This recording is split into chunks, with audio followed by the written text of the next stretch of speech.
Life, in its essence, is a series of unpredictable and ever-changing events.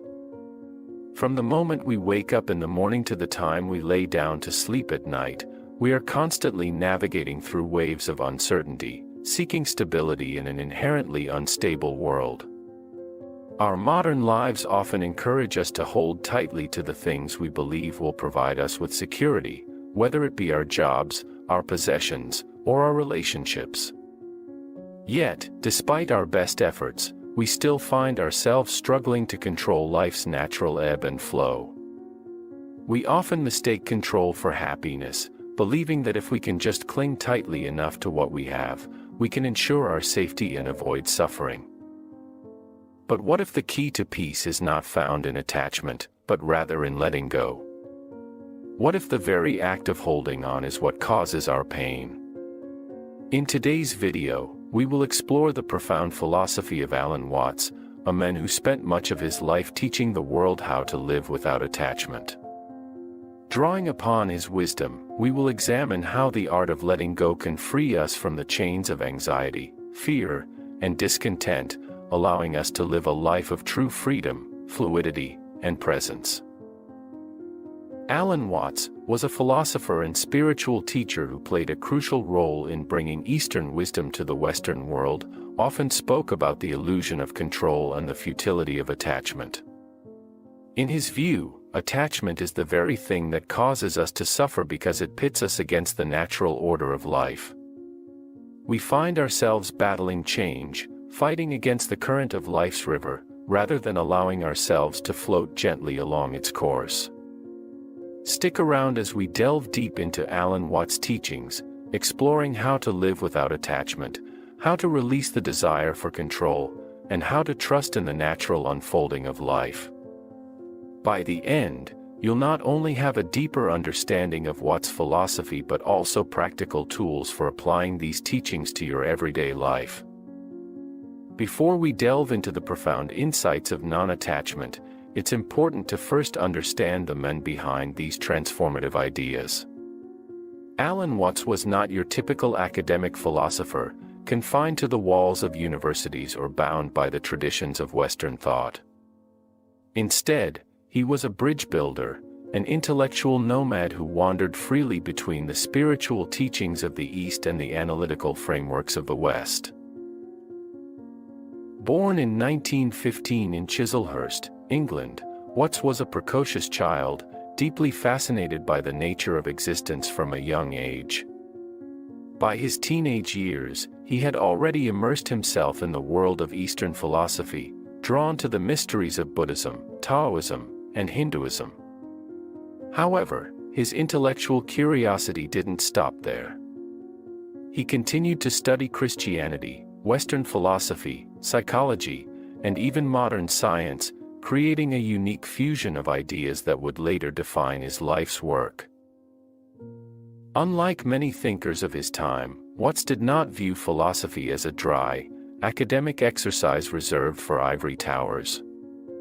Instead, he believed that philosophy should serve as a practical guide to living, a way to understand life more deeply and, ultimately, to live it more fully.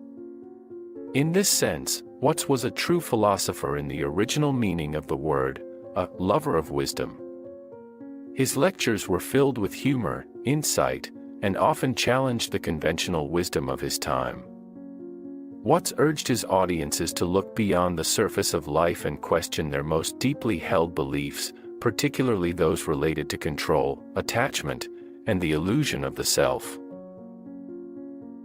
One of Watts' most enduring contributions to modern thought is his exploration of non-attachment, a concept he borrowed largely from Zen Buddhism, Taoism, and Hinduism, but one that he made accessible to Western audiences. Watts was particularly skilled at communicating these complex spiritual ideas in a way that was both intellectually stimulating and practically applicable. He believed that the reason we suffer so deeply is because we become attached to the things we believe give us security, our identities, our possessions, our relationships, and in doing so, we resist the very nature of life itself, which is to be in constant change. As Watts famously said, The only way to make sense of change is to plunge into it, move with it, and join the dance. For Watts, life wasn't a problem to be solved but a mystery to be experienced. To understand Alan Watts' philosophy of non-attachment, we must first come to grips with what attachment actually means. In our day-to-day lives, attachment manifests in a variety of forms. We may be attached to our possessions, believing that owning more material things will bring us greater happiness and security. We may be attached to our careers, defining ourselves by our job titles and measuring our self-worth by our professional achievements. We may even be attached to our relationships, expecting our partners, friends, and family to meet our needs, fulfill our expectations, and never disappoint us. On a deeper level, we are often attached to our beliefs and ideas about how life should unfold. These attachments, according to Watts, are what keep us in a perpetual state of fear, anxiety, and dissatisfaction. We believe that by clinging to these things, whether they be people, objects, or concepts, we can somehow protect ourselves from the inherent uncertainty of life. But in reality, everything we cling to is transient. The possessions we accumulate will eventually fade, wear out, or be left behind. The relationships we cherish may shift or dissolve. And even our most deeply held beliefs are subject to change as we grow and learn. Alan Watts often emphasized that the more tightly we hold onto something, the more we suffer when it inevitably changes or slips away. Attachment, in this sense, is not merely a desire for things, it is a fundamental misunderstanding of life itself. We believe that by attaching ourselves to certain people, possessions, or outcomes, we can somehow control the future. Yet life, as Watts repeatedly reminded us, is inherently unpredictable. It flows like a river, constantly changing, never the same from one moment to the next. Watts famously said, "We suffer because we are trying to hold on to things that by their nature are changing."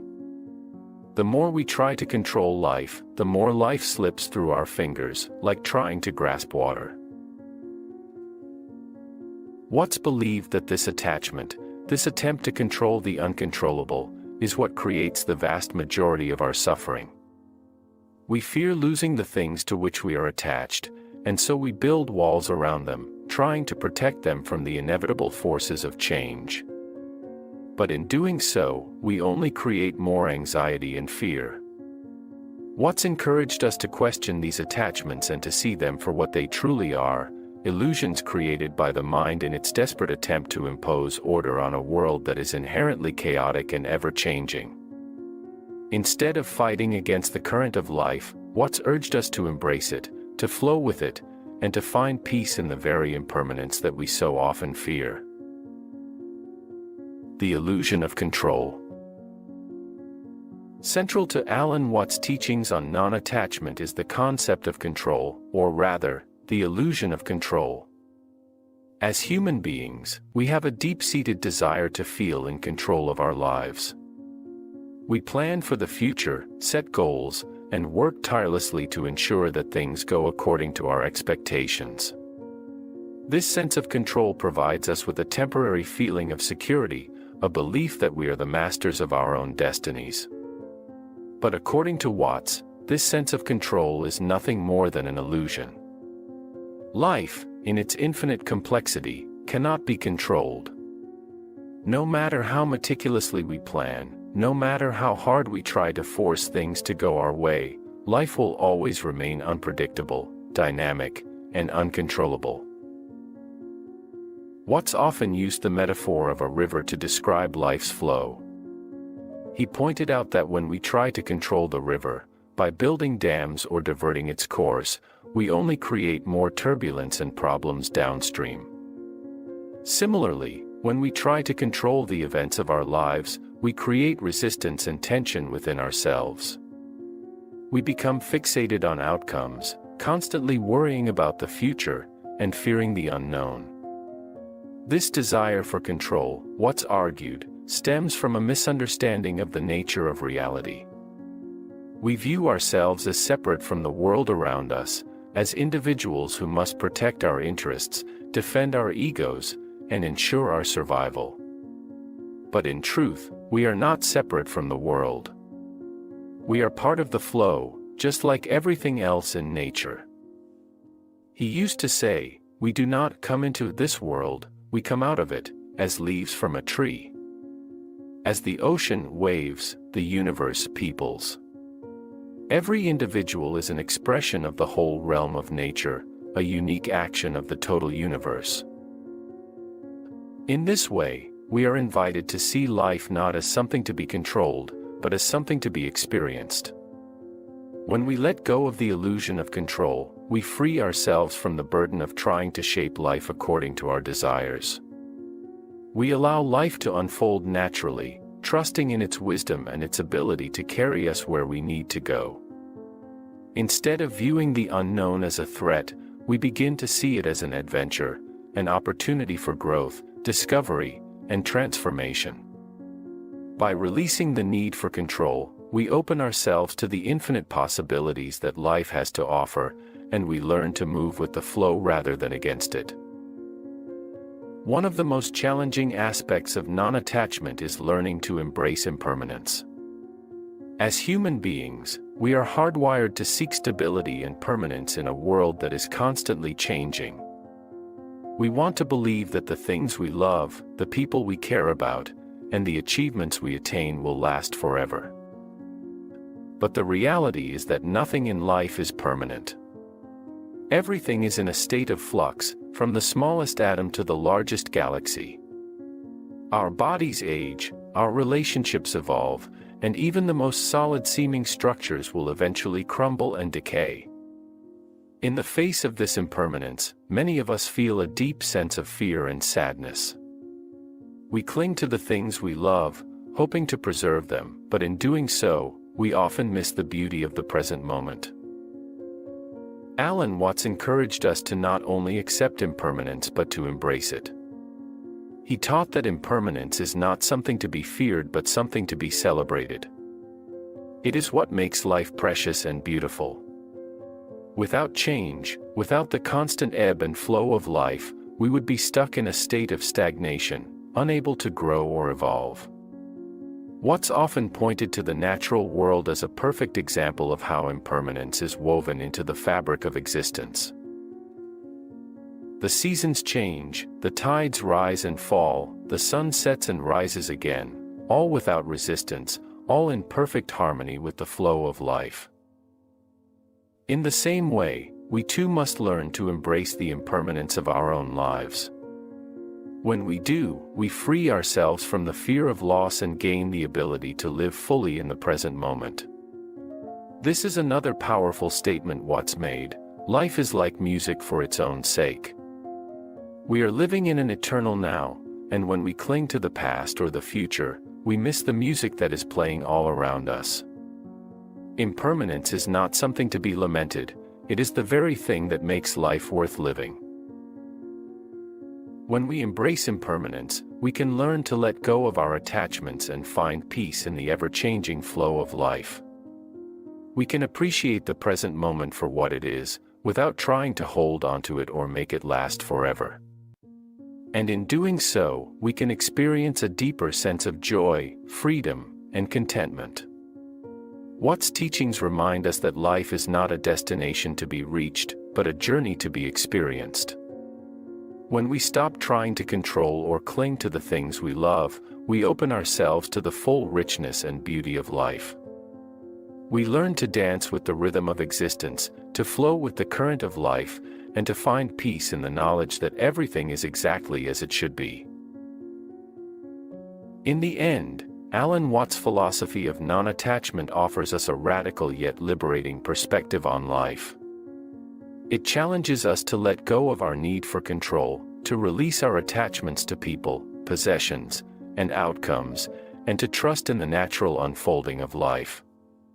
By embracing impermanence and accepting the ever-changing nature of existence, we can find a sense of peace and freedom that transcends the fleeting nature of our desires.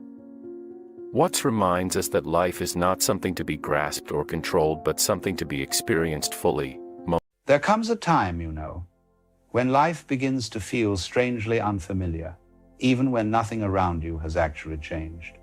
You walk through the same rooms, you meet the same people, you say the same things, and yet it all feels as though you are watching it from a few feet away.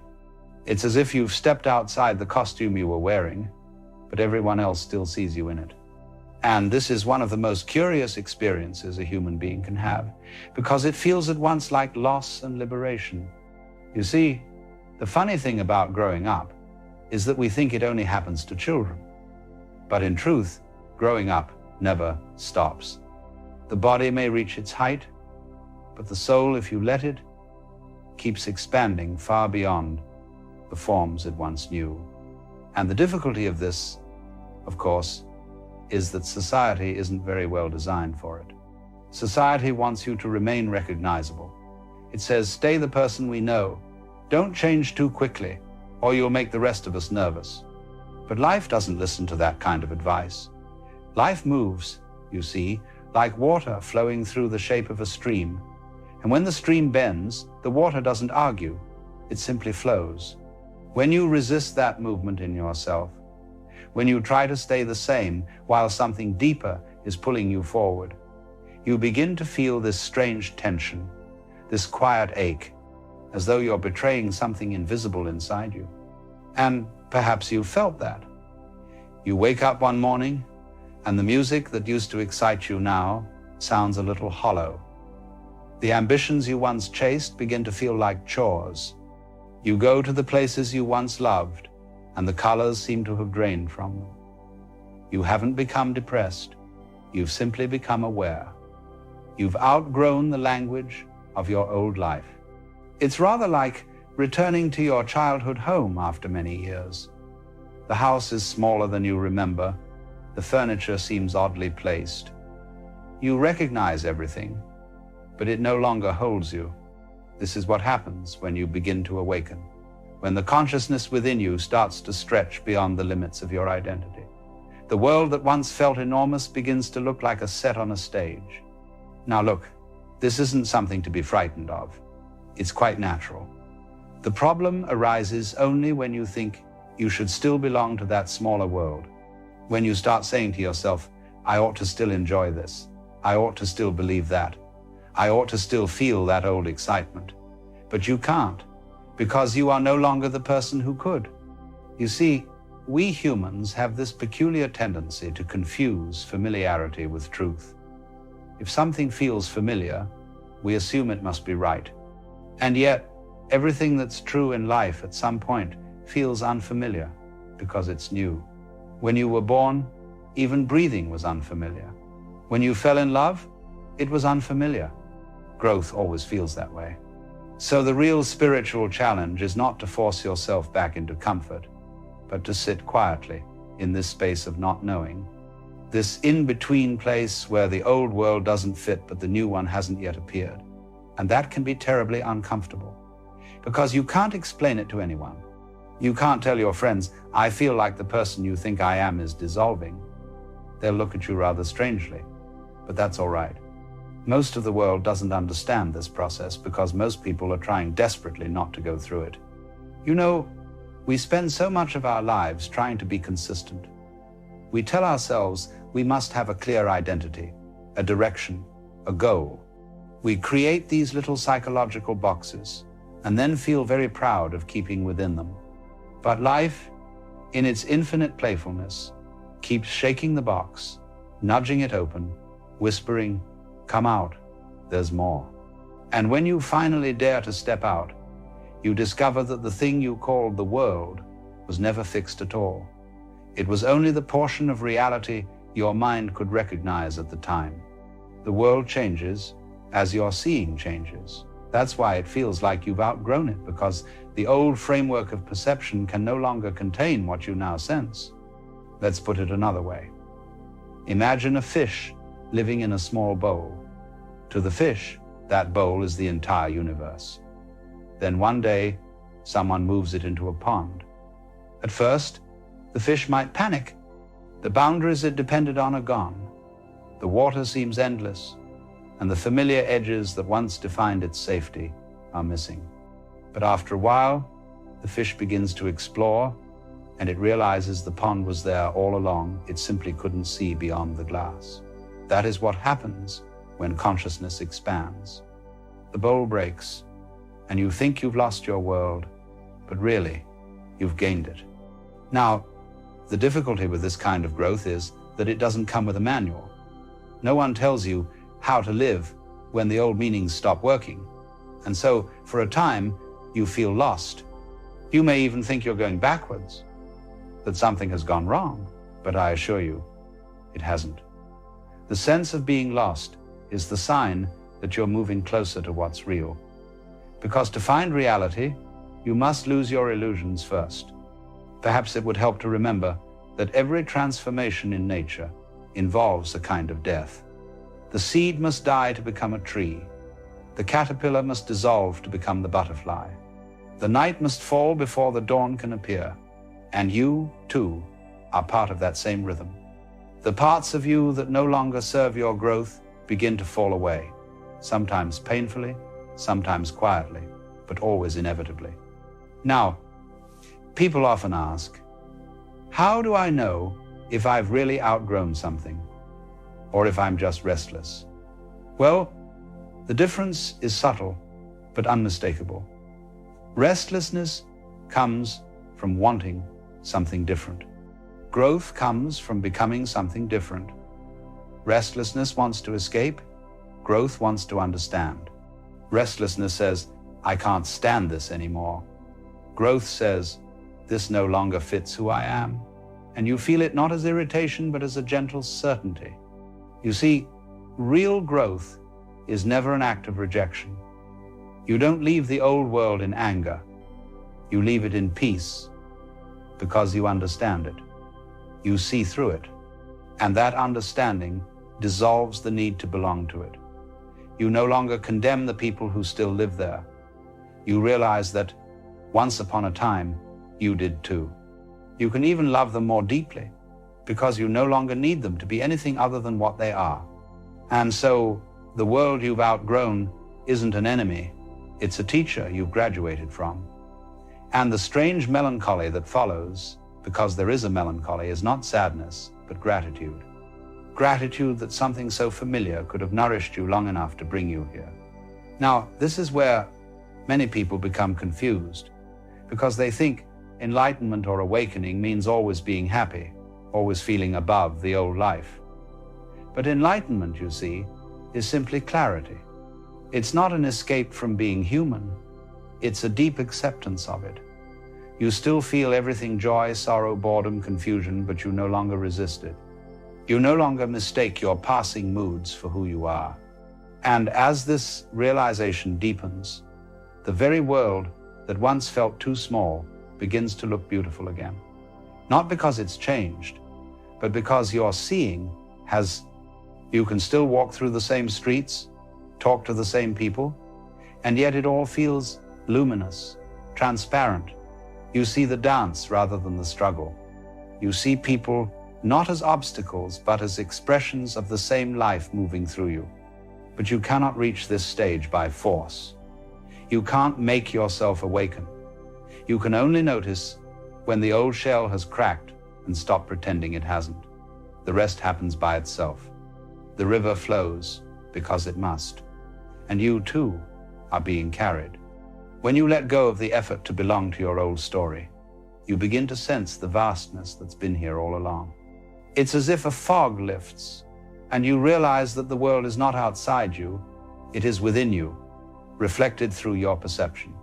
That's why outgrowing the world feels so disorienting, because it's really your perception that's shifting, not the world itself.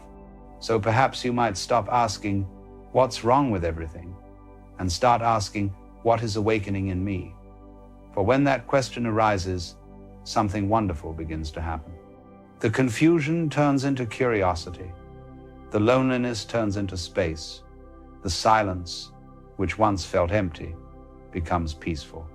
And slowly, you begin to notice that there's a quiet intelligence at work beneath it all, that life itself knows how to unfold without your constant control. The tree doesn't struggle to grow, it simply grows. The ocean doesn't try to move, it moves. The stars don't plan their shining, they shine. And you, my friend, are no different. So don't be afraid of outgrowing the world around you. Don't try to shrink back into old patterns just to keep others comfortable, for that would be like a bird breaking its own wings to fit back into the nest. Let the winds of change lift you. Let the seasons of your being turn, because one day, when you look back, you'll see that the world you thought you left behind was not abandoned at all. It was transformed by your seeing. The world expands to the size of the soul that perceives it. And that is the beginning of true freedom. Now you see, once you've begun to sense that you've outgrown the world around you, something very strange happens. You begin to notice that you can't go back, not because anyone has locked the door, but because the person who would have fit there no longer exists.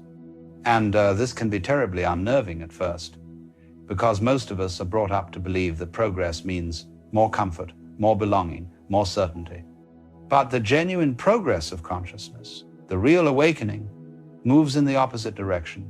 It leads you into uncertainty, into the open, into a place where belonging has nothing to do with fitting in. When you awaken, you realize that belonging is not something you get from the world. It's something you remember within yourself. It's the recognition that you were never separate to begin with. The world was not something happening to you. It was something happening as you. But that's a difficult truth to digest, because we've spent our entire lives thinking of ourselves as little fragments, little egos floating around inside our skins, separate from everything else. And so when that boundary starts to dissolve, we panic. We say, if I'm not this person, if I'm not this role, who am I? But that question, you see, is precisely the doorway, because the truth can only enter when the old answers fail. The mind wants a definition, but life is not a definition. It's a process, a dance, an ongoing miracle of transformation. Now look, you can't pin that down. The moment you try to define yourself, you've already limited the mystery that you are. It's like trying to catch the wind in your hands. You can't do it. You can only feel it move through you, and that movement is you. This is why, when people begin to awaken, they often feel like they've lost themselves. They haven't.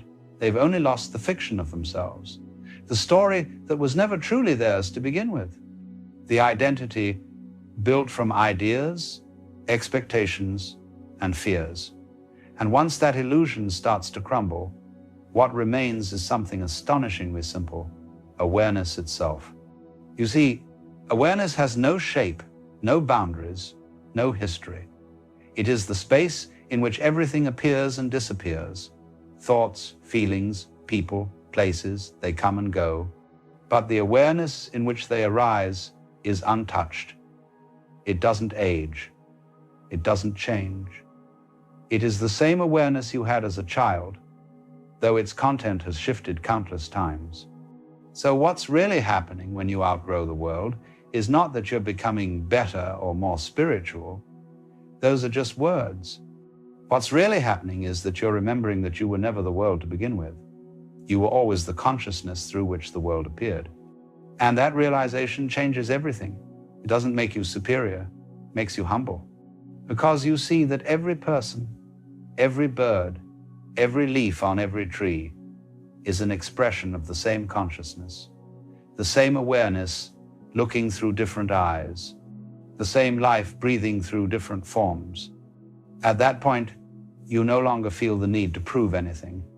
You stop arguing with reality. You stop trying to make life fit your idea of how it should be, because you realize it already is.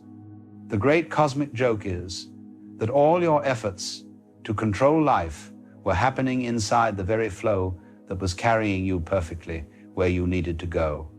It's like trying to row upstream in a river that's already taking you home. The moment you stop struggling, you discover that you've been moving effortlessly all along. Now, of course, the mind doesn't like this. The mind says, well, if I stop striving, won't I become lazy? Won't I lose my edge? But that's the trick of the ego, you see. The ego equates surrender with defeat. But surrender is not giving up, it's waking up. It's the recognition that you were never separate from the movement to begin with. Think of breathing. You don't have to remind yourself to do it. You can, if you want, take control for a while, but eventually the body breathes by itself. Life lives itself through you in the same way. The more you trust it, the more effortlessly it flows. And perhaps this is what growing beyond the world truly means. It doesn't mean renouncing the world. It doesn't mean escaping from it.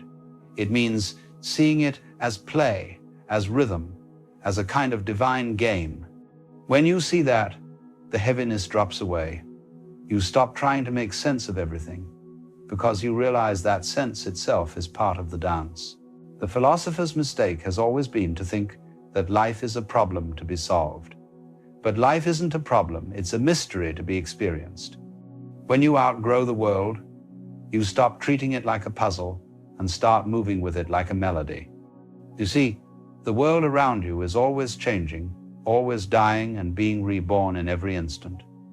The past, you remember, no longer exists. The future, you imagine, will never arrive the way you think. There is only this living moment, endlessly renewing itself. And you, if you're awake, are not separate from that renewal.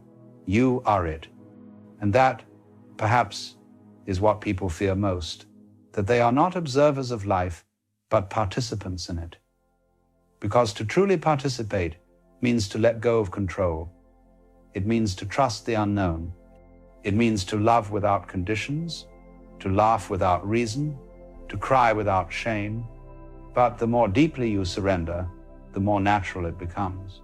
You start to notice that the very energy that moves the stars is the same energy that moves your breath, that the silence between your thoughts is the same silence between the waves of the ocean. You realize that what you've been calling you and what you've been calling the world were never two different things.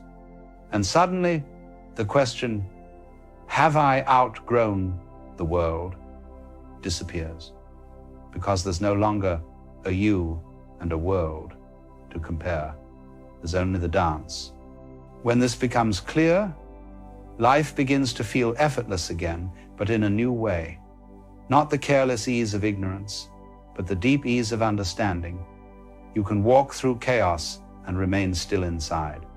You can lose everything and feel as though nothing essential has been lost, because you finally see that what you are cannot be taken away. It's like realizing you are the screen on which the movie of life is projected. The scenes change, the characters appear and disappear, but the screen remains untouched. Once you know yourself as the screen, you can enjoy the movie fully, even the tragedies, because you know they're not ultimate. You can laugh and cry at once. That's freedom. Not the freedom of getting what you want, but the freedom of no longer needing to. The freedom of realizing that you already are what you were seeking. So, when you find yourself feeling distant from the world, don't rush to fix it. Sit quietly in that distance. Feel it, because that distance is not separation, it's space. The space in which awareness recognizes itself. And in that stillness, you begin to sense something extraordinary, that all your growing, all your seeking, all your outgrowing were never really about reaching somewhere else. They were about remembering what you've always been. You can almost hear it in the silence, a kind of laughter beneath the surface of things. The laughter of the universe, realizing it's been playing hide and seek with itself. You pretending to be you. Me pretending to be me. And then suddenly, the game is up. We remember. And when you remember, you don't need to outgrow anything anymore, because you see that growth and decay, birth and death, coming and going, are all movements of the same ocean. You stop identifying with the wave and realize you are the water. This realization doesn't make the world vanish.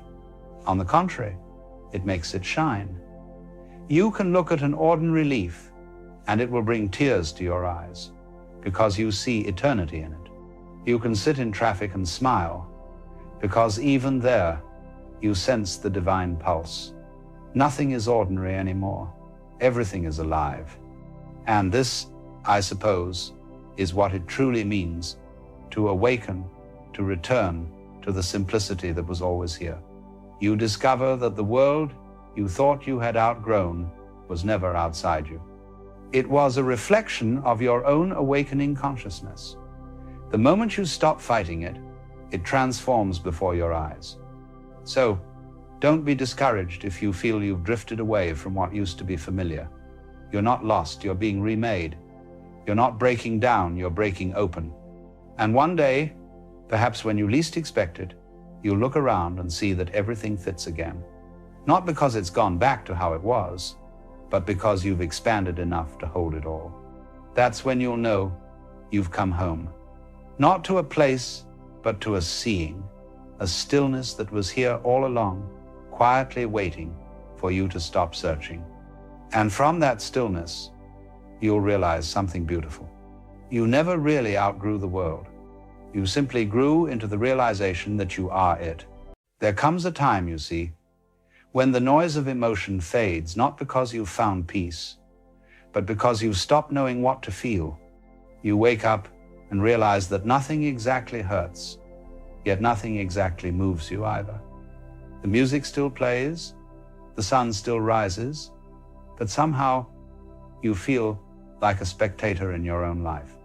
And that, perhaps, is the most difficult feeling of all, the feeling of nothing. You tell yourself you should be grateful. Things could be worse, you've known pain before, and this isn't pain. But the absence of sadness doesn't feel like joy. It feels like suspension. You are neither drowning nor swimming, simply floating, watching everything drift past without the strength or desire to reach for it. And so you wonder, what is this emptiness? Is it depression?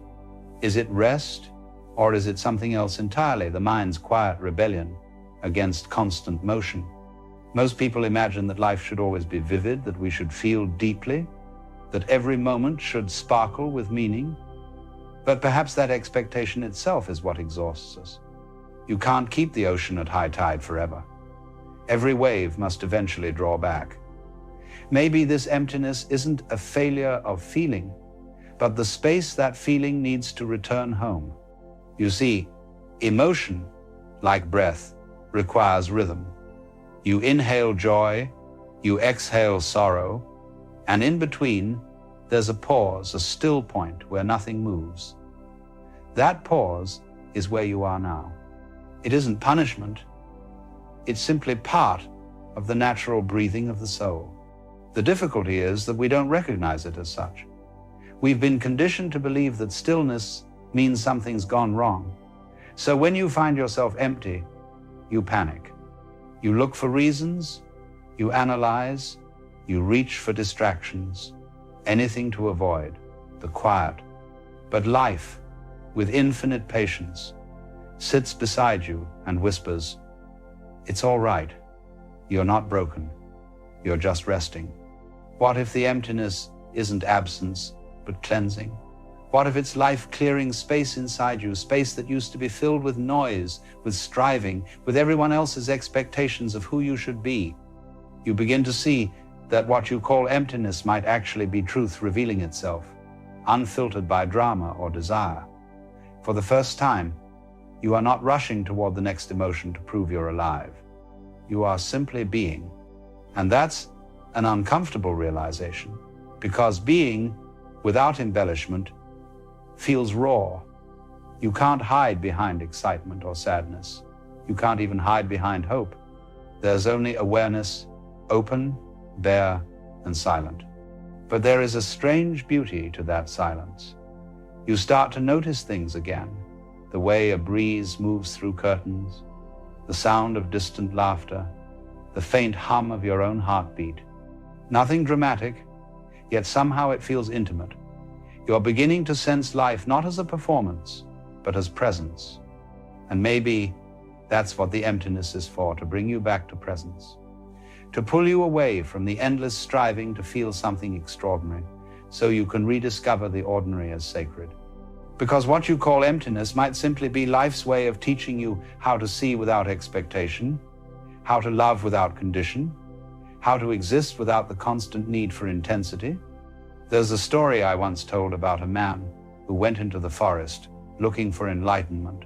For days, he meditated, chanted, and searched, but nothing happened. On the fifth day, exhausted, he gave up. He sat beneath a tree and simply breathed. In that moment of giving up, he noticed the sound of birds for the first time. He noticed the rhythm of his own breath, the feeling of the earth beneath him, and he began to weep, not from sadness, but from seeing how simple life had always been. That's what happens when the emptiness is allowed to be empty. It fills itself with awareness. You don't have to fight it. You don't have to fill the silence with meaning. Just listen. The same life that once made you feel everything is still here. It hasn't abandoned you. It's simply teaching you to hear in a quieter key. Think of a field after harvest. The soil looks bare, but that barrenness is not death. It's rest. It's preparation. Beneath the surface, life is reorganizing itself. What looks like nothing is the beginning of everything. The same is true for your heart. It's not broken. It's simply reorganizing. It's letting go of what it no longer needs to carry. And when you stop demanding that life feel a certain way, you begin to understand something astonishing, that meaning was never something you created. It was something that revealed itself in moments when you weren't trying. The smile of a stranger, the flicker of candlelight, the quiet comfort of existing at all these things become enough again. So when you feel empty, don't rush to fill it. Let the emptiness be what it is. Let it echo. Let it stretch. Because it is in that space that the next chapter of your aliveness is already forming. And if you can bear to sit there, even for a little while, you might realize that what you thought was numbness was actually clarity the moment before feeling returns, the calm before understanding. You don't need to label it. You don't need to cure it. You just need to stay awake long enough to see what it becomes. Because one day soon, without warning, you'll notice something small, a sound, a scent, a fleeting thought, and it will move you again. And when it does, you'll understand that the emptiness wasn't an ending, but a cleansing. You'll laugh, perhaps softly, and say to yourself, it was never gone, it was just quiet. And that quiet, my friend, is the foundation of all joy. And so, after all the searching, after all the noise and striving and breakdowns and beginnings, you come to this quiet space. The world still spins, people still move, things still happen, but for you, something has changed. You are no longer measuring life by its emotional intensity.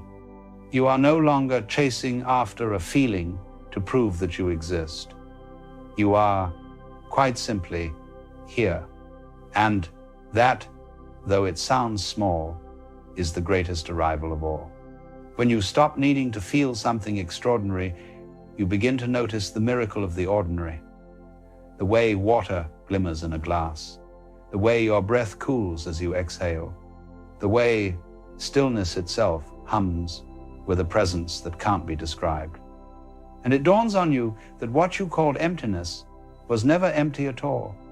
It was spacious, vast, quiet, and alive. But we are afraid of quiet things. We're afraid of the in-between, of pauses, of the unspectacular. Because in silence, there's nothing to distract us from ourselves. The mind, used to being occupied, begins to panic. Why am I not feeling? What's wrong? But when you allow the mind to panic and still stay still, you begin to see that the panic itself is only another ripple on the surface. Beneath it, there's something unmoving, something you can't name, but that has been here all along. That something is what you are, the awareness behind the waves, the witness of both joy and sorrow, presence and absence, fullness and emptiness. You begin to understand what the sages meant when they said that the true self is untouched by the changes of the world. It's not that life stops affecting you. It's that you stop mistaking its movements for your identity. When you say, "I feel empty," who is it that notices the emptiness? When you say, "I'm not sad," who is it that sees the absence of sadness? That one, the quiet observer, is what you've been searching for all your life.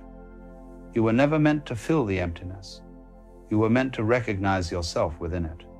Emptiness, in this way, becomes a mirror. It reflects back not what's missing, but what has always been. It shows you that the peace you thought you had to earn through struggle was already present in the very stillness you were avoiding. There's a certain humility that comes with this realization. You begin to laugh at how hard you tried to fix what was never broken.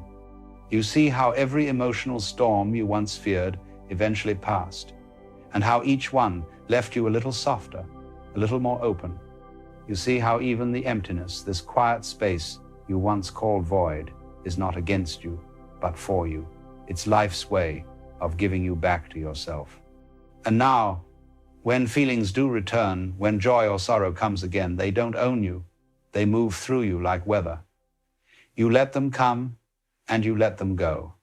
You no longer demand that life be constant sunlight. You're content to stand in the rain, because you see now that even rain has its own kind of music, its own way of washing things clean. And this is perhaps the strangest truth, that the deepest fullness often hides in what the world calls emptiness. You might notice, too, how different your relationships feel from this place.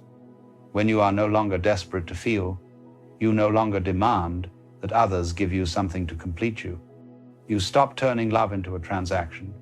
You love people for their being, not for their usefulness to your emotional narrative. You see that they, too, are walking through their own quiet spaces, their own seasons of emptiness. And suddenly, compassion blooms. You no longer need to rescue anyone, nor do you need anyone to rescue you. You simply share presence, and that is love in its purest form. We've been taught that love must burn bright, that it must overwhelm and intoxicate. But the truest love is more like moonlight, steady, cool, and quietly illuminating everything it touches. When you sit beside someone in silence and still feel connected, that is love. When you can walk through emptiness without demanding it to end, that is love. And so, your emptiness becomes your teacher. It teaches you patience, humility, gentleness. It teaches you that nothing needs to be forced, because everything is already unfolding exactly as it must. The great paradox of being human is that we run from what we most need to meet. We try to escape silence, not realizing that silence is where we hear life most clearly. We try to escape boredom, not realizing that boredom is simply the mind's restlessness before it dissolves into peace. You begin to understand that life's invitations rarely come in fireworks. They come in whispers. They come in the pauses between thoughts, in the spaces between heartbeats, in the gentle moments when you stop insisting that things must be different. There's an immense freedom in no longer needing every day to feel significant. You start to see that ordinary moments, washing dishes, walking, breathing, contain the same essence as enlightenment. The same awareness that watches galaxies spin is the awareness that watches your hands move under warm water. And that realization, my friend, changes everything. Because once you truly see it, you can never again believe that your life is meaningless. Meaning is not found in what you achieve or what you feel. It is found in the simple act of being aware. Now, perhaps you wonder, if life is so simple, why does it take so long for us to see it? Why do we have to go through heartbreak, exhaustion, emptiness, before we understand? Because simplicity cannot be taught, it must be rediscovered. The mind is addicted to complexity. It builds elaborate theories about who you are and what you must do. It fills the silence with commentary, with worry, with endless striving. But life, in its quiet wisdom, eventually shows you that none of that noise was ever necessary. So it lets you burn out. It lets you reach the end of your strength, the end of your ambitions, the end of your emotions, until, exhausted, you fall back into stillness. And in that fall, you finally see what was there all along: peace without reason, love without condition, being without need. That's the gentle trick of the universe. It hides itself in the very places you're most afraid to look, in silence, in loss, in emptiness, knowing that when you finally stop running, you will see that it was never gone. And when that realization sinks in, you don't just understand it intellectually, you feel it. You feel that everything is made of the same essence. The sound of the wind, the beating of your heart, the passing of time, all of it woven from the same thread. You realize that emptiness isn't the absence of life, it's the canvas upon which life paints. And from that moment on, you no longer need the highs and lows to feel alive. You can sit in the quiet and smile, because you know that even in stillness, you are surrounded by the miracle of being. There's a kind of maturity that comes with this seeing. Not the seriousness of age, but the softness of understanding. You become less interested in proving anything, less in a hurry to arrive anywhere. You begin to treat your own emotions like weather, beautiful when they come, but never personal. You find yourself saying, "Ah, here is sorrow," or "Ah, here is joy," and watching both with equal tenderness. And this, I think, is the essence of freedom, to be so deeply at peace with change that nothing can truly disturb you anymore. It's not indifference. It's intimacy. You are no longer resisting life. You are touching it directly. Even your emptiness, when it comes again as it will, becomes a kind of friend. You recognize it, welcome it, let it sit beside you. You no longer ask it to leave, because you know it is only life rearranging itself once more. And slowly, the great mystery of all this begins to reveal itself, that what you are looking for has never been elsewhere. The wholeness you seek was never lost. You were simply looking through the eyes of longing rather than the eyes of being. In the end, the journey from sadness to emptiness and from emptiness to peace is not about changing your life, it's about waking up to what has always been true. That even in the moments when you feel nothing, life is still holding you. That even when you feel detached, you are still deeply connected. That even in your quietest hour, you are still the sound of the universe breathing. And maybe, when all is said and done, that is what Alan Watts was trying to tell us all along. That awakening is not about feeling more, it's about needing less. It's the realization that being empty is not the opposite of being full. It's the same thing, seen from the other side. The fullness you've been searching for was never out there. It was always in the quiet, waiting for you to stop searching long enough to hear it. So if you're not sad, just empty, take heart. You are not broken. You are being made spacious enough to hold everything.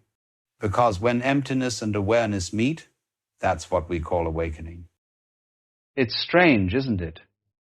How quickly the mind builds a little fortress around itself, as if the whole world were secretly plotting to invade. You hear a tone of voice, a passing comment, an unfinished sentence, and immediately snap, the mind declares, "Ah, that must be about me," as though you were the center of some cosmic committee meeting and everyone else had gathered specifically to evaluate your performance. But, it's rather comic when you look at it closely. Imagine carrying around an invisible clipboard, checking off imaginary judgments about yourself all day. You wouldn't do it deliberately, of course. Yet there you are, feeling stung because someone didn't smile quite the way you expected, or because a text message arrived with one less emoji than usual. We humans are brilliant at inventing stories and terrible at recognizing that they're inventions. The curious thing is, you weren't born like this. You didn't come into the world thinking anything was personal. A baby doesn't look at a frowning face and think, my goodness, they must be disappointed in me. No, a baby just sees. But then, slowly, you learn the art of taking offense. You learn that a raised eyebrow might be a critique, or silence might be suspicion, or someone's own bad day might be a commentary on your worth. You become an interpreter of shadows, a translator of other people's moods. And sometimes, my friend, those interpretations feel so real that you forget you're the one imagining them. You can notice this most clearly in those small, ordinary misunderstandings, the ones that happen on a Tuesday afternoon, for no grand reason at all. Perhaps you walk into a room, say something harmless, and someone responds a bit sharply. Instantly, the mind leaps. What did I do? Why did they speak like that? And before you've even had the chance to take a breath, a whole narrative has formed. A narrative starring you as the reason for their tone, their sigh, their impatience. But consider the possibility that their tone had absolutely nothing to do with you. Perhaps they slept poorly, or received troubling news, or simply wandered through a morning filled with minor frustrations. Yet the mind, ever eager to cast you in the role of central protagonist, insists otherwise. It's a bit like walking past a mirror and thinking the reflection is watching you first. Now, what I'd like you to see, not intellectually, but with a kind of gentle inner listening, is how much weight you place upon these imagined evaluations. How the body tightens, the breath shortens, the heart anticipates rejection before anything has actually happened. You might notice it even now, a subtle readiness to defend yourself, to justify, to explain, as though the world has asked a question it never actually voiced. There's an old joke I enjoy: the universe is under no obligation to understand you. But the reverse is also true: you are under no obligation to take the universe so seriously.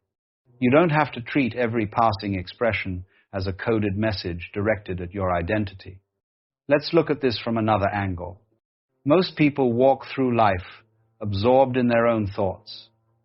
Each person is the protagonist of their own private play, rehearsing their own lines, worrying about their own imagined audience. Think of the last time you were preoccupied, really preoccupied. Perhaps you were thinking of a bill, or a memory, or an upcoming decision. In those moments, you weren't thinking about other people at all. You were simply living inside your head. And if you were to step back and observe humanity as a whole, you'd see millions doing exactly the same thing, each carrying their own anxieties, joys, disappointments, hopes, each unable to fully understand even their own internal storms. When someone reacts poorly, behaves abruptly, or withdraws, it is far more likely that they are lost in their own weather than casting judgment upon yours. So when the mind hisses, "They must be thinking something about me," you can respond with a soft smile, "Well, perhaps they're simply thinking about themselves." There is a profound relief in realizing this, a lightness, because suddenly life becomes less of a performance and more of a shared wandering among equally bewildered travelers. But of course, the mind doesn't give up its habit easily. It enjoys making meaning. It thrives on the drama of interpreting everything as feedback.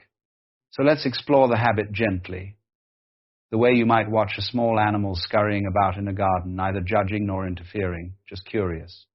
Imagine you're walking down the street and someone glances at you briefly, then looks away. Instantly, a flicker of insecurity arises. Do I look odd? Did I do something wrong? Do they know something about me? But pause for a moment. You don't actually know what they saw. You don't even know if they saw you.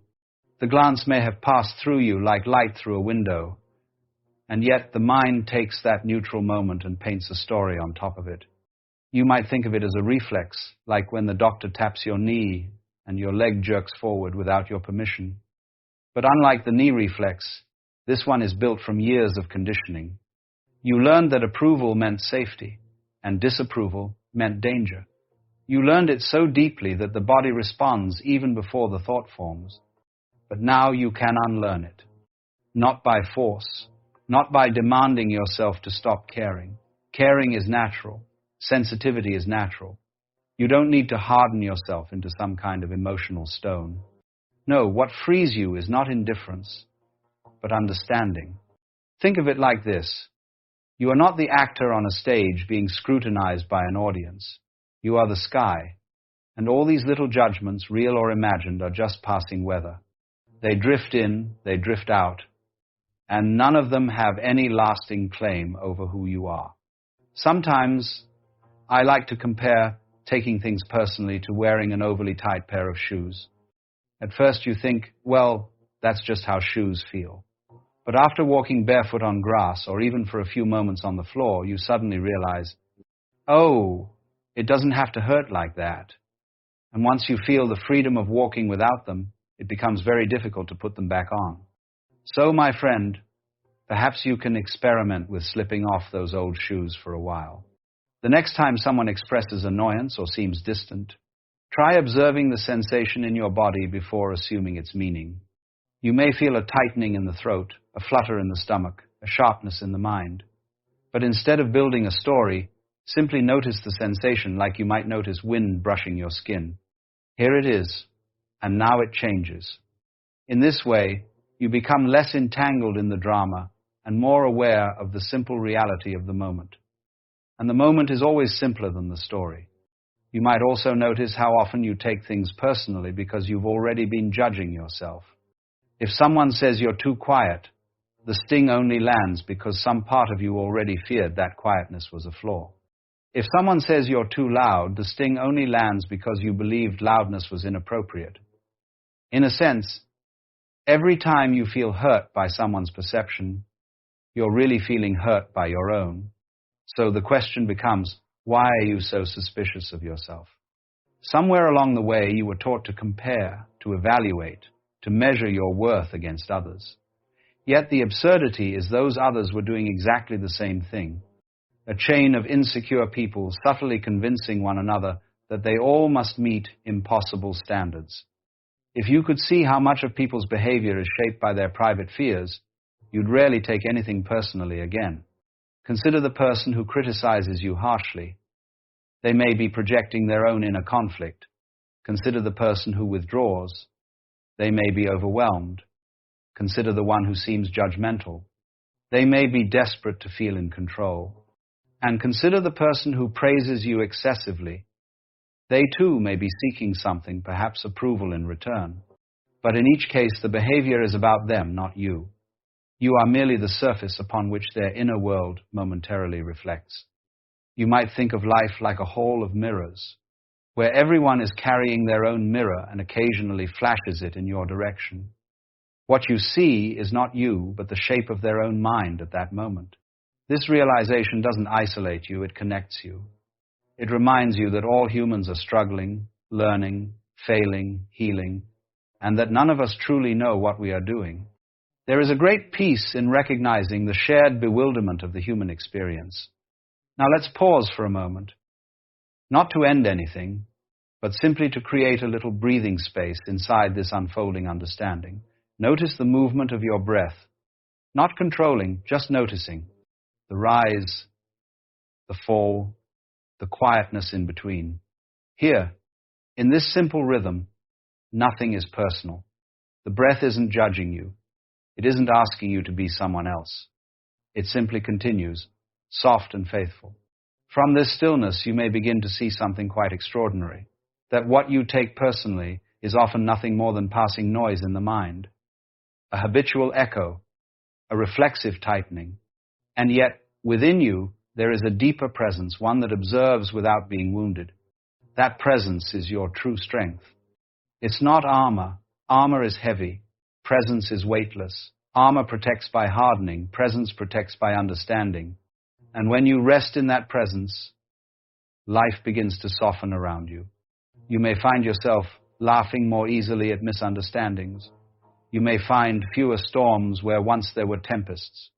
You may find you no longer walk into rooms scanning for danger, but simply arriving as yourself.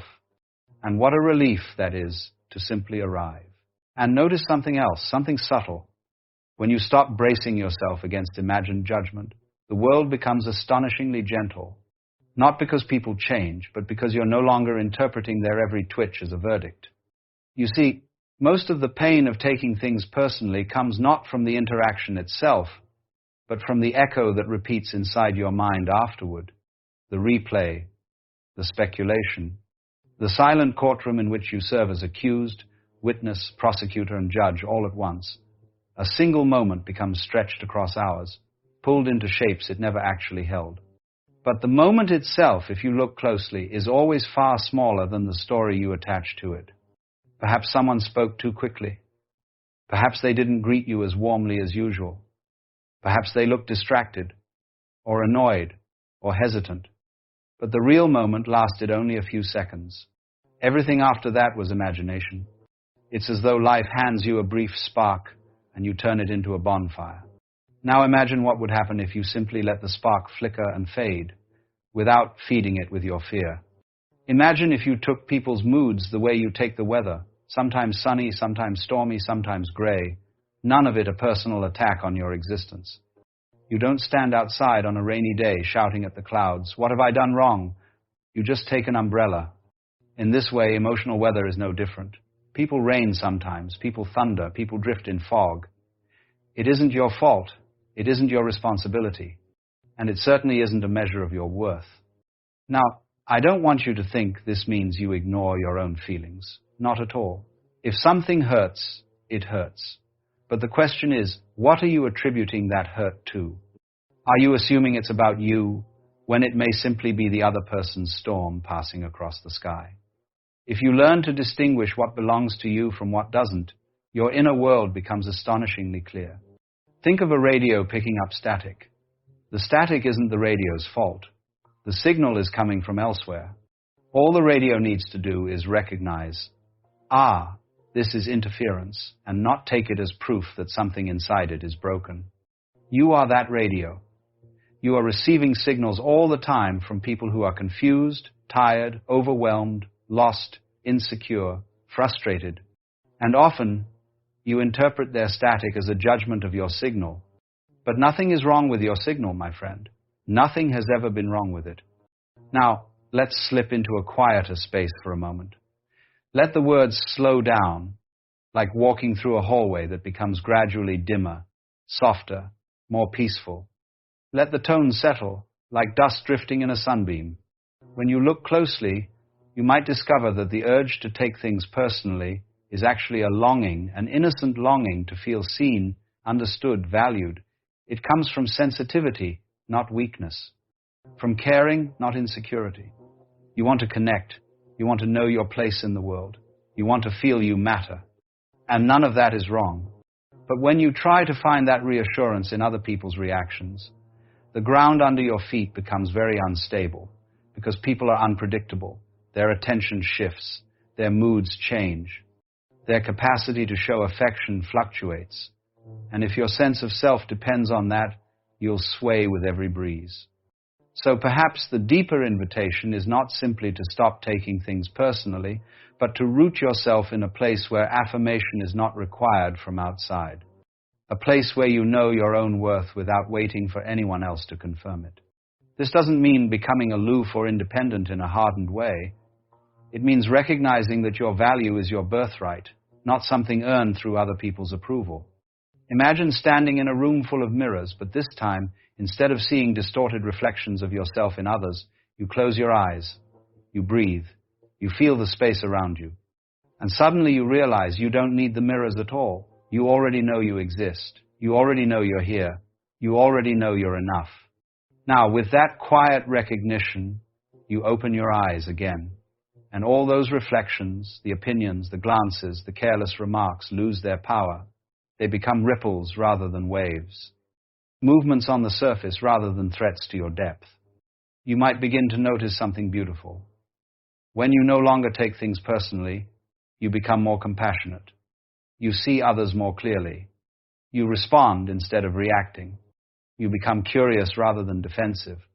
If someone is rude, you wonder gently, what burden are they carrying? If someone is distant, you think, perhaps they're hurting. If someone is sharp, you consider, maybe they feel insecure right now. Not as excuses, but as understanding. People soften in the presence of someone who doesn't make their behavior about themselves. Your steadiness becomes a kind of shelter. Now, imagine this in your day-to-day life. Someone snaps at you, and instead of tensing, you remain present. You don't retreat, you don't attack, you simply see them. And in that moment, something magical happens. Your lack of defensiveness disarms their narrative. They realize, often unconsciously, that they are not fighting you, they are fighting themselves. And sometimes, that alone helps them stop. But even if it doesn't, you remain free. You're not entangled in their storm. You are not dragged into their turbulence. You are the clear space through which it passes. At this point, you might wonder, but what about genuine conflict? What about times when something is directed at me? And yes, life includes such moments. But even then, taking things personally is rarely helpful. You can respond to truth without self-judgment. You can set boundaries without feeling attacked. You can hear criticism without collapsing into self-doubt. Because the moment you're rooted in understanding, not defensiveness, you can tell the difference between helpful feedback and someone else's projection. And once you can see that difference, your world becomes astonishingly simple. Now, let's slow down again. There is a veil that lifts when you stop tying your identity to other people's emotional weather. You start to feel the natural spaciousness of your own being.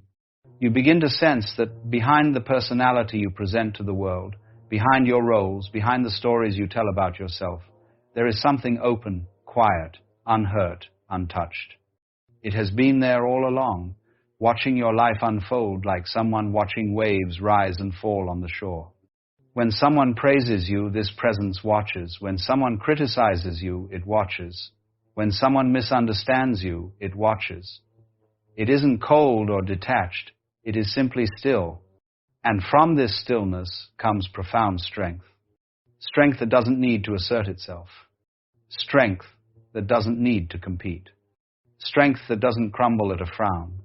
It's the kind of strength that comes from knowing that you don't have to prove anything. Now, you might feel something inside you relax just a little. A loosening, like the untying of a knot that has been held too tightly for too long. And as that knot loosens, you realize how much of your life has been spent bracing for disapproval, for misunderstanding, for subtle threats that were never truly there. Imagine living without that constant bracing. Imagine waking up and stepping into the world without the armoring around your heart. Imagine feeling light, easy, unafraid of the shifting moods of others. Imagine knowing, with quiet confidence, whatever others are feeling, it is theirs to feel. Whatever I am, it is enough. And here, you may notice another paradox not stated, just felt. When you stop taking things personally, you don't become distant from life. You become more intimate with it. You hear people more fully because you're not filtering their words through fear. You see people more clearly because you're not protecting yourself from their opinions. You love more freely because your heart is no longer clenched around the need to be validated. And the world responds to this freedom. People feel safer around you. Conversations become more honest. Relationships become less about control and more about presence. Slowly, quietly, beautifully, life begins to breathe again. Now let the words fall even more gently. There is nothing you must do to stop taking things personally. Nothing you must fix. Nothing you must force. All that's needed is awareness. A small shift in the place from which you listen to life. The next time you feel the sting of someone's reaction, pause just for the briefest moment. Not to analyze, not to defend, but to notice the space inside you that remains untouched. The space that knows, this is their weather, this is their mirror. This is not a verdict on my existence. And from that place, you may smile not outwardly, but inwardly. A smile that says, ah, I see. A smile that does not reject, but understands. And eventually, perhaps without trying, you may realize you've stepped into a life where the world no longer feels like a test, where people's opinions no longer... Let us be honest for a moment, painfully honest. By all outward appearances, this thing we call life is merely a flicker, a brief spark of light between two endless nights, and not even a peaceful day between them. For the more we allow ourselves to feel pleasure, the more open we are to pain. The more light we draw in, the darker the shadow that follows. And it is always there just behind the laughter, the triumph, the so-called joy. We have tried, through centuries of effort and imagination, to make sense of this, to give meaning to a flickering existence that ends in silence. And the only way we seem able to do this is by insisting there must be something more, some deeper layer, some grander plan behind the outward spectacle. Heaven, salvation, rebirth, destiny, call it what you will. We crave security not merely in this life, but beyond it. Because to accept the rawness of what is that life comes and goes without fixed reason, without guarantee, is a terrifying prospect. Now, I may not be forgiven for introducing such grave matters with a childish image, but the whole affair reminds me of something I tried to do when I was a boy. I wanted to send someone a parcel of water, not a bottle. I wished to tie up the water itself with paper and string. And of course, every time I tried, the result was a soggy mess. The water escaped, just as life slips through our fingers when we try to contain it. You see, human beings are rather brilliant at tying packages. We have built systems of belief, politics, morality, and metaphysics, carefully wrapped bundles of meaning, each attempting to hold the unholdable, name the unnameable. But no matter how clever the method, the package falls apart. The water bursts free. And the more our knowledge has grown, the more history we accumulate, the more facts we collect, the more aware we become, the more fragile these packages appear. They cannot contain the complexity. They cannot hold the flow. And so the modern mind finds itself in a peculiar state, flooded with information, but starving for meaning. We live in an age of extraordinary insecurity, not because the world is more dangerous than before, but because the anchors we use to cling to have unraveled.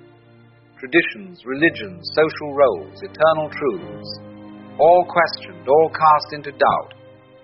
Some celebrate this as a liberation. Others, understandably, find it disorienting, even terrifying. And most people live somewhere between the two, briefly exhilarated by freedom, then quietly overtaken by dread. For if nothing is fixed, if life is truly just change, just flow, just this present, then what becomes of hope? Hope, you see, is always aimed at the future. A better job, a longer life, a heaven after death. But if the future is as fluid as water, if there is no promised land awaiting us, what then? It seems, quite frankly, hopeless. And yet, we still chase. We chase happiness not in the present, but in the promise of what is to come.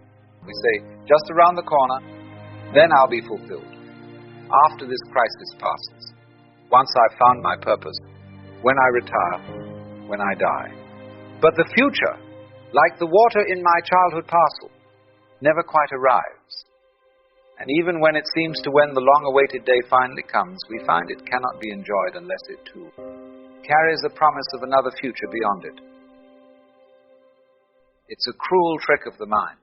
To seek happiness in the future is to forever chase a mirage, a will-o'-the-wisp that disappears the moment you reach for it. And then in the end you vanish too. But understand this insecurity, this uncertainty, is not new. There has never been a time in human history where security was more than temporary, more than an illusion. Even in what we call the good old days, life was fragile. Death, disease, and disaster did not wait politely at the margins.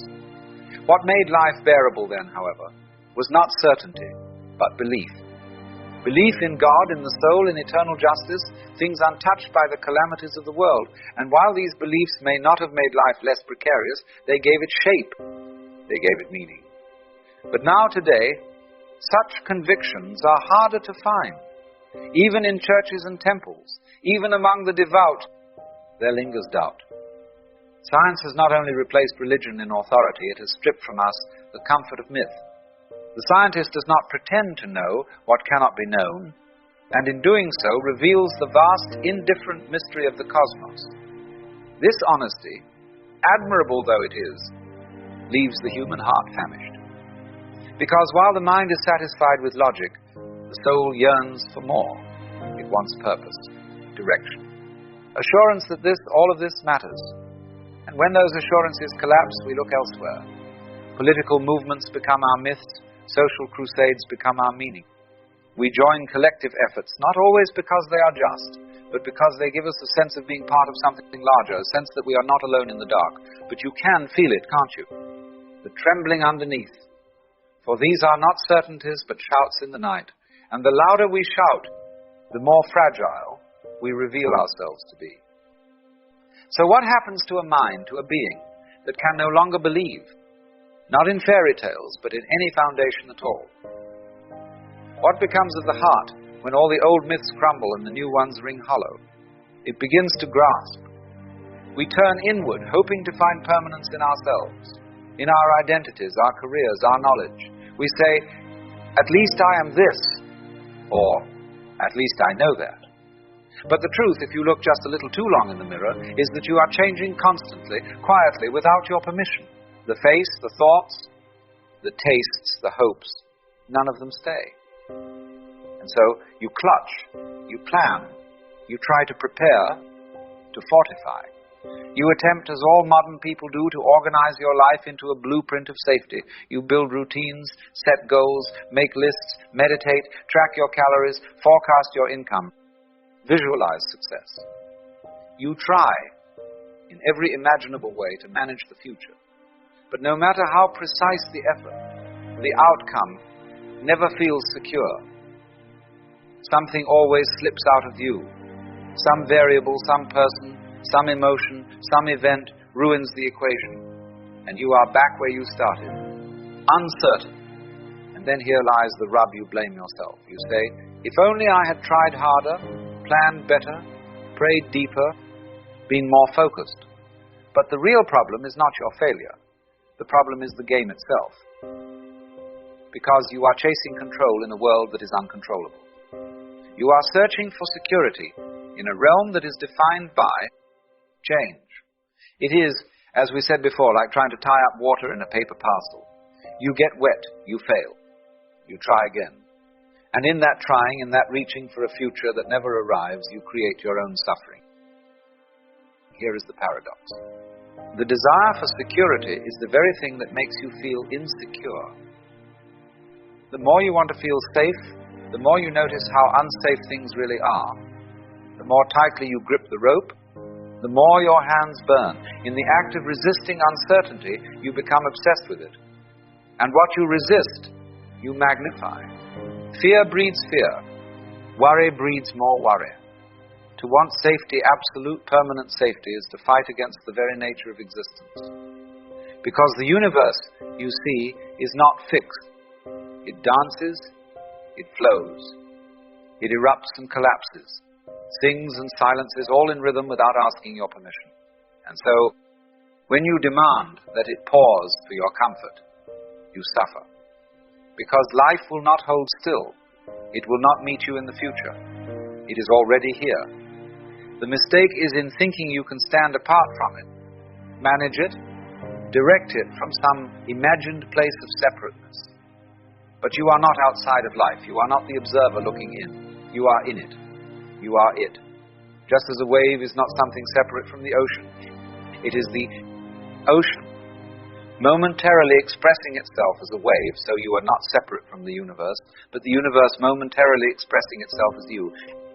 And the moment you see this, the need for security begins to dissolve. Because what could be more secure than this very moment, the only one that ever truly exists?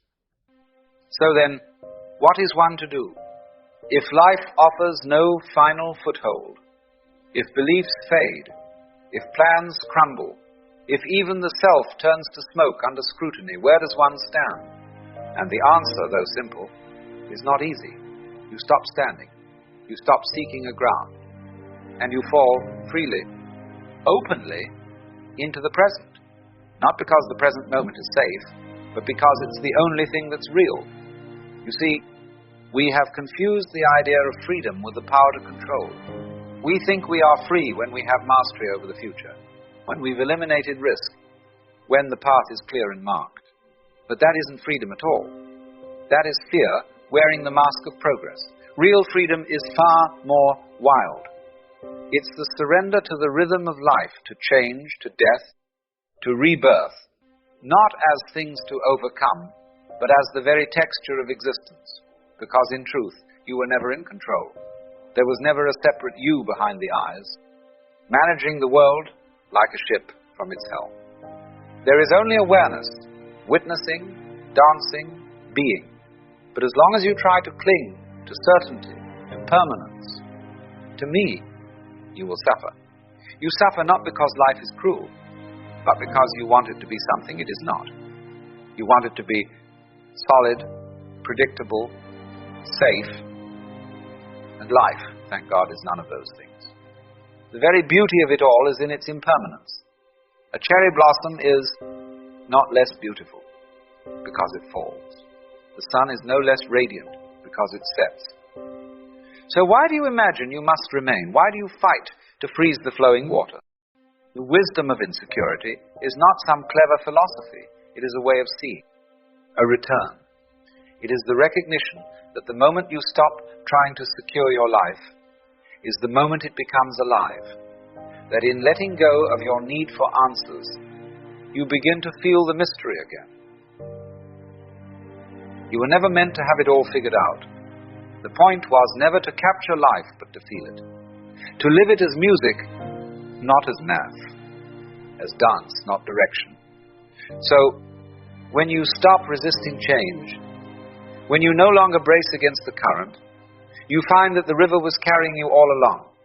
You are not lost. You are not late. You are simply here. And here is enough. Now, perhaps the greatest illusion of all the root from which all this anxiety springs is the idea that you are separate from life. That you are a skin-encapsulated ego, tossed into a world not of your choosing, doing your best to survive, and hopefully to succeed. But who told you that? Where did you get this idea that there is a little you inside your head, pulling the levers and thinking the thoughts, directing the action like some spiritual CEO? You were taught it. You were told from the very beginning, you are you, and everything else is other. And so you've spent your life defending that boundary. But consider this, can there be a front without a back? Can you have a coin with only one side? You are not a stranger here. You are the universe, expressing itself briefly as a person. Just as a wave is not separate from the sea, you are not separate from the whole. The air you breathe, the thoughts you think, the heartbeat in your chest, these are not possessions, they are processes. Movements, the world happening through you. You don't beat your heart, you don't grow your hair, and you certainly don't choose your thoughts. They arise as clouds form and drift and dissolve. So when you let go of the idea of being someone in charge, what's left is not chaos but peace. The fear of death begins to dissolve because you see, there was never a fixed you to lose in the first place. So then how does one live, knowing that all things pass? You live as the tree lives, bending in the wind, rooted not in certainty, but in presence. You do not cling to the leaves, for you know they must fall. You do not beg the river to stop flowing, for its movement is its music. To love life truly is to love its change. To love without owning, to act without anxiety, to hold without grasping. You eat the fruit of the moment, you taste it fully, but you do not try to preserve the peel or frame the seed. This is not a call to apathy or passivity. No, quite the opposite. When you are no longer driven by fear, you begin to live with gentleness and with great power. You laugh more. You cry more easily. You touch the world more softly because you are no longer trying to conquer it. You are it. You see, we spend most of our lives trying to get money, but very few ever stop to ask why they want it in the first place. We chase money as though it's oxygen, as though without it, we cannot live, breathe, or be happy. But have you noticed that the more desperate you are for it, the more it seems to run away? And when you finally stop running, when you stop chasing, it often seems to find its way to you effortlessly, like a bird that lands quietly on your shoulder when you're still. It's quite a curious thing. You want money because you want freedom, but in the chase for money, you often lose the very freedom you were seeking. You become anxious, impatient, and trapped by your own desire.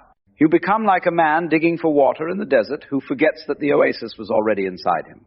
Now, I want to tell you a secret that life has been whispering to you all along. The money comes faster when you stop needing it to come. When you stop begging the universe with the vibration of lack and begin to live as though you already possess abundance, everything begins to flow differently.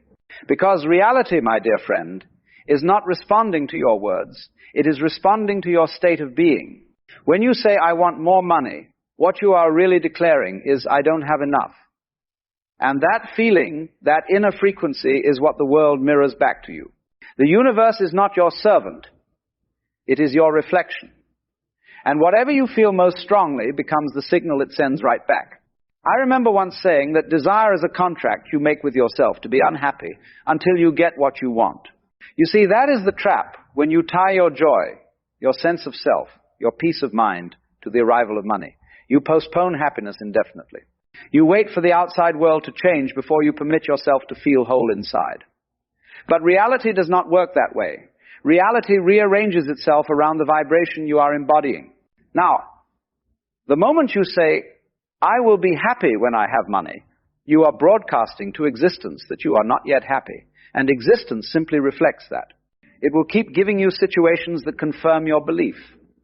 This is why people stay poor, not because of a lack of effort, but because of the emotional atmosphere they live in, the inner weather they keep repeating each day.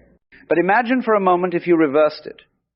What if you decided to feel abundant before the money comes? What if you walked through life with the vibration of someone who already has more than enough? What if you practiced gratitude not as a trick to get something, but as a state of genuine recognition that life itself is already full? Here's the paradox. The moment you stop using gratitude to manipulate the future, it actually begins to change. When you are no longer thanking the universe because you want it to do something for you, and instead thank it because you realize it already has, you step into the creative flow that allows more to come easily. Most people think they must do something to attract abundance. But the real secret is not in the doing, it's in the being. When your inner world is aligned with wealth, when you think, feel, and act like a person who already has it, is inevitable that your outer world will rearrange to reflect that. Because what you truly are inside cannot help but radiate outward. Think of it this way. You do not get money by running after it, just as you do not catch your own shadow by chasing it. You align with the light, and the shadow follows naturally. Money is the same. It is the shadow of your inner vibration. It follows the light of your consciousness. And the brighter that light, the faster the shadow moves to you. You see, money is not a reward from life. It is an expression of energy, a symbol of exchange, an extension of flow.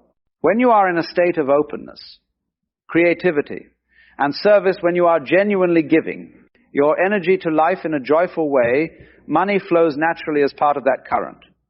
But when you contract, when you tighten up with fear or lack, you dam the river.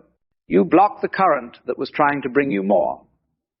And this is the great irony of abundance. The tighter you hold on to it, the less you have. The more you let go, the more you receive. When you understand this, you begin to see why some people seem to magnetize wealth effortlessly. It's not that they are more intelligent, or luckier, or blessed by fate. It's that they have stopped resisting life. They have stopped sending out signals of fear and scarcity. They are not trying to get, they are allowing themselves to be. Now, what does this mean in practical terms? It means that if you wish for money to come faster, you must stop worshipping it. You must stop seeing it as your savior. You must begin to see it for what it truly is, an echo of your inner abundance, a reflection of your relationship with yourself.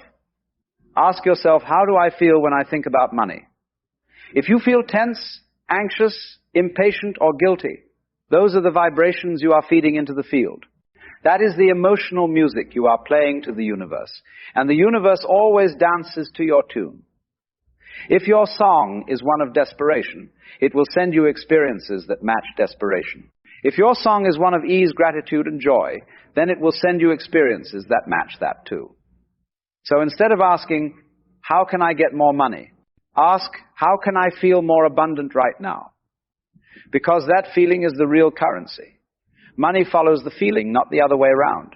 You don't wait for a heater to get warm before turning it on. You generate the warmth first. The same applies here.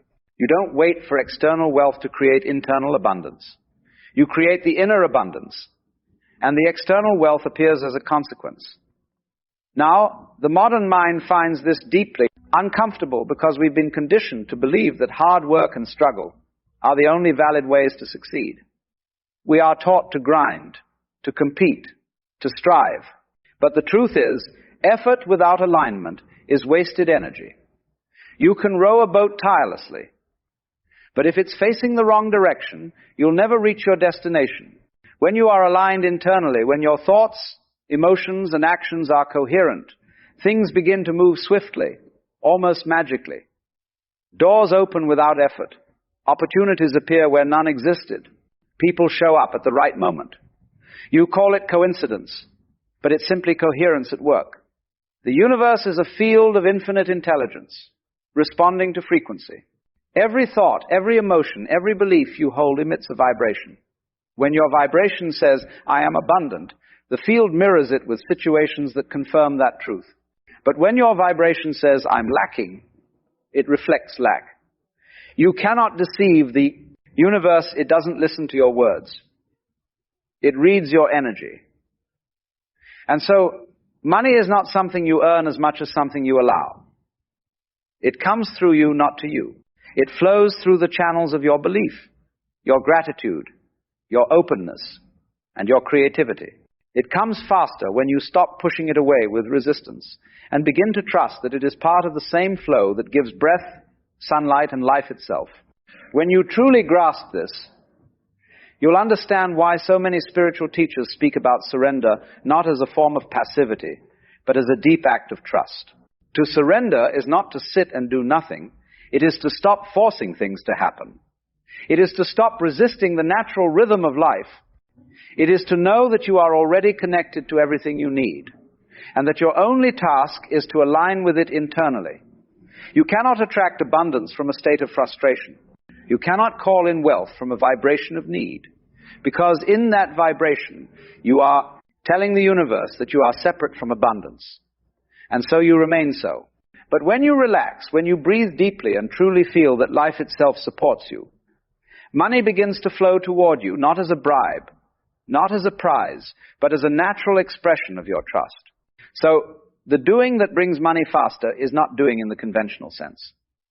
It is not about hustling harder, or making more lists, or pushing yourself into exhaustion. It is the inner work, the aligning of your state with the energy of abundance. It's the silent practice of tuning your mind and emotions until they sing in harmony with prosperity. You don't need to manipulate the world. You need to harmonize with it. When you do, the world responds with synchronicity, grace, and ease. Now, let's talk about something even deeper, the energy behind the intention. Why do you want money? Truly? Most people say, because I want to feel free, or I want to feel safe. But freedom and safety are not things that come after money. They are the states that allow money to arrive. When you feel free now, the vibration of freedom attracts experiences that match it, including financial opportunities. When you feel safe now, the vibration of safety magnetizes circumstances that confirm your safety, including money. So you must become the thing you wish to attract long before it appears. This is the mystical law of resonance, the same law that governs sound, music, and even the orbits of planets.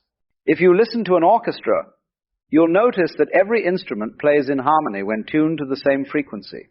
Life operates the same way. When you tune your consciousness to the frequency of wealth through gratitude, trust, and joy, everything around you begins to harmonize. People, events, and ideas tune themselves to your vibration, and suddenly, what once seemed impossible becomes effortless. But if your inner world is dissonant, if one part of you believes in abundance while another part clings to fear, you create interference.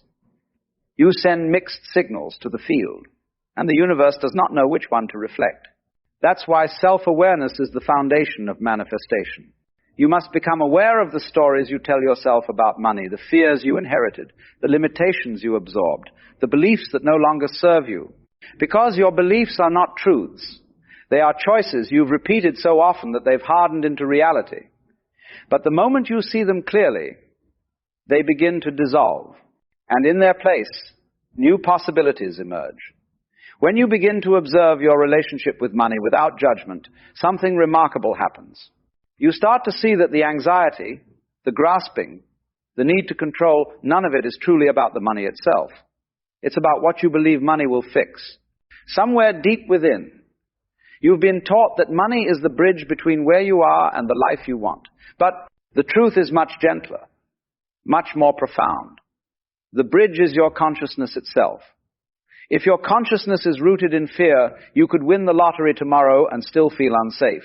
You could have millions in your account and yet feel poor inside. You'd still check your balance, still worry about losing it, still carry that faint vibration of not enough. Because wealth is not the amount of money you have, it's the amount of peace you feel when you have it. So what truly brings the money faster? Paradoxically, it is the release of the need for it. It is the moment when you realize that money was never the goal. It was only the mirror reflecting how deeply you trust life. When you trust completely, you become like the ocean that never worries whether it will receive another wave. You simply exist in the rhythm of give and take, ebb and flow. Consider how nature operates. The tree doesn't demand sunlight. It allows the sun to reach it. The river doesn't force its current. It simply flows according to gravity. The flower doesn't chase the bee. It blooms. And the bee arrives naturally. Yet humans, with all their cleverness, have managed to complicate the very principle of abundance. We've turned life into a contest. And in that contest, we've forgotten how to receive. To receive is not an act of laziness. It is an act of openness. And that openness is born of trust. When you trust that life supports you, you are no longer trying to force things into existence. You become receptive to the infinite possibilities already surrounding you. You stop narrowing your vision to the single path you believe will make you rich, and instead begin to see the countless other ways abundance can reach you. I once said that the meaning of life is just to be alive. It is so plain and so obvious, yet everyone rushes around in a panic, as though it were necessary to achieve something beyond that. This panic is the same one that makes you chase money. But if you pause, just pause and truly see where you are, you may notice that life is already taking care of you in thousands of invisible ways. The breath entering your lungs, the sunlight warming your skin, the way your body repairs itself without your command. These are all signs that abundance is already happening, here and now. When you feel that deeply, gratitude arises naturally. Not as a mental exercise, but as a spontaneous recognition of how miraculous it all is. And in that recognition, your vibration shifts. The desperate current of I need softens into I am provided for. The clenched fist opens, and suddenly the river of prosperity can flow again. So, if you wish to make money come faster, stop thinking of it as something outside of yourself. Begin to treat every thought, every emotion, every action as a form of energetic currency. Ask yourself, what am I investing my energy in today? Are you spending it on worry, on comparison, on self-doubt? Or are you investing it in creativity and generosity and trust? Because whatever you give your attention to grows. Money follows energy, and energy follows attention. That is the secret that the mystics and the physicists both agree upon. You are not a victim of circumstance. You are a participant in creation.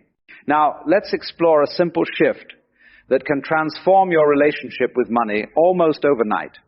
Instead of asking, how can I get more? Ask, how can I give more? Not give more out of guilt, but out of abundance. Not because you feel obligated, but because giving affirms that you have more than enough.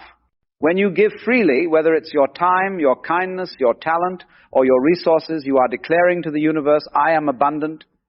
And the universe, always echoing your state, responds in kind. It cannot help but fill the space you have opened. You become a conduit rather than a container, and the flow accelerates through you. But remember, giving must come from authenticity, not performance. If you give with the hidden hope that it will make you rich, the vibration of need still dominates, and the current remains slow, But if you give because you truly feel rich already, that energy becomes magnetic. People, opportunities, and ideas are drawn to that field of genuine abundance. Have you noticed how easy it is to trust people who are at peace with themselves? You can feel it even before they speak. Their presence radiates calm, their words carry weight, and their actions flow effortlessly. That is what money responds to. It flows toward coherence, confidence, and ease. It avoids confusion, desperation, and fear. So, your task is not to convince money to come. It is to become the kind of person money enjoys being around. You do this through presence, through awareness, through the simple act of bringing yourself back again and again to the truth that everything you need is already here in potential form. When you act from that knowing, your energy field becomes clear. You stop vibrating in two directions at once.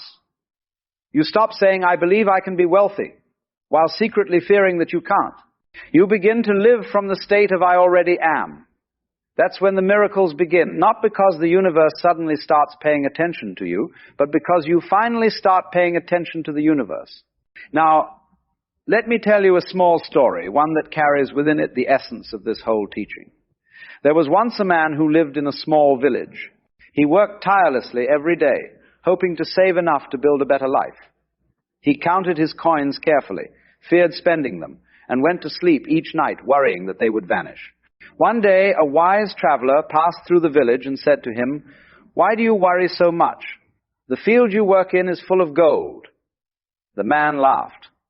"Nonsense," he said. "I've worked that field for 20 years. There's only dirt and sweat in it." The traveler smiled. "Look again," he said. "Not with your eyes, but with your heart." The man was puzzled, but that night he sat quietly under the stars, and for the first time in years, he stopped worrying. He felt the cool wind, the hum of crickets, the quiet pulse of life around him. Something inside him softened. And the next morning, when he returned to the field, he noticed things he'd never seen before: the richness of the soil, the patterns of light, the gentle rhythm of the earth. He began to work differently, no longer with tension, but with joy. And within a year, his crops multiplied beyond measure. He realized then that the field had always been full of gold. It was his own vision that had been poor. You see, wealth does not come from outside. It comes through perception. When your eyes change, your world changes. And so, perhaps the greatest practice for attracting money faster is not affirmations, not strategy, not even meditation in the usual sense. It is awareness. Awareness of your own inner dialogue, awareness of the stories you tell about scarcity and struggle. When you see them clearly, you stop feeding them with belief. And in that very moment, your vibration shifts. Some people ask, "But Alan, if I stop worrying, if I stop caring so much about money, won't I become lazy? Won't I stop trying?" To that I say, no, you will finally begin living. For what we call laziness is often just the absence of fear. When you stop working out of fear, you begin creating out of love. You become more efficient, more inspired, and far more magnetic. Because action born of joy is infinitely more powerful than action born of worry. So here's what I suggest. Begin every morning with a moment of quiet acknowledgement. Before you look at your phone, before you check your bank account, close your eyes and say softly to yourself, "I am supported by life. I am connected to abundance. I am already enough." Feel it not as a mantra to fix something, but as a truth that is already here. Let that feeling expand in your chest until it fills your body. Then go about your day as if this were true. Spend money with joy, not fear. Speak about your goals with ease, not anxiety. Notice the small gifts life brings: a kind word, a smile, a new idea, and treat them as signs that abundance is flowing. Because it is. You will find that when you stop chasing, things begin to chase you. The phone rings, opportunities appear, coincidences multiply. This is not superstition, it is physics. The vibration you emit shapes the field around you. And when that vibration says, "I already have," the universe replies, "Indeed you do." Understand, though, that this is not a one-time trick. It is a way of being. You must keep returning to it every time your old conditioning tries to pull you back into fear. Every time you notice yourself tightening, judging, or doubting, simply pause. Take a breath. Remember the truth. Money is not your source. Life is. And life is infinite. As this awareness deepens, something even more extraordinary begins to happen. You start to see that what you really desired was never the money itself, it was expansion, expression, and experience. Money was just one of the ways life could deliver that. Once you realize that, the universe becomes infinitely creative in how it supports you. Sometimes the abundance comes as money. Sometimes it comes as opportunity, love, or insight. But it always comes. And in that realization, you are free. Because when you are no longer dependent on one form of abundance, you open yourself to all of them. You stop being a beggar at the door of life and remember that you are, in fact, life itself, endless, expressive, abundant. So the money comes faster by doing this, by being what you seek, by letting go of the constant effort to acquire and instead embody the state of already having, by relaxing into the present moment and trusting that life is intelligent enough to arrange itself on your behalf. You don't attract wealth by chasing wealth. You attract it by living richly rich in thought, in gratitude, in giving, in trust. And when you live that way, the external wealth has no choice but to match it. Remember, life does not reward desperation, it mirrors vibration. So practice joy now. Practice generosity now. Practice the feeling of abundance now. And soon, you will find that the money was never late. It was simply waiting for you to arrive at the right frequency. Because in the end, abundance is not something you pursue, it is what you are. And when you realize that fully, you'll laugh, as I often do, at the cosmic joke of it all, that you were never trying to get money. You were only trying to remember that you already had everything you needed to let it flow.